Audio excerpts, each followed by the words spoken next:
Investors are on the run, dodging the plummeting stock and commodity markets as the European debt crisis sparks fears of a world slowdown. Many were already on the sidelines. Investment company Institute data shows 46% of U.S. households owned stocks in 2011, down nearly 7% from a decade ago. Milton Ezrati, economist and market strategist at Lord Abbett & Company.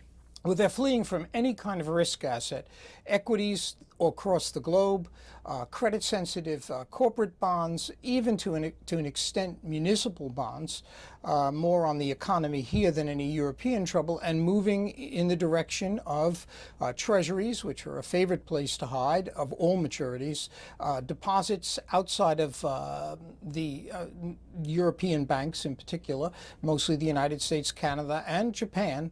But it's not going to make investors rich, as Roddy points out that the best investors can do in deposits and bills is 0.5 percentage point, well below inflation. He says credit-sensitive bonds, including low-grade corporate bonds, municipal bonds, packaged bank loans, and mortgage debt may pay more in the end.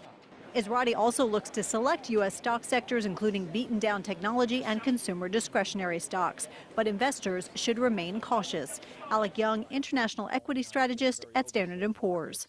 We would recommend that investors step back and wait for some real fundamental improvements, i.e. some news that Germany is willing to be more proactive in helping some of the poorer peripheral European countries. In the absence of that, we don't think that any rallies will be lasting in nature. Investors will face more headwinds this week as Spain plans to tackle new measures to contain the debt crisis. Jill Bennett, Reuters.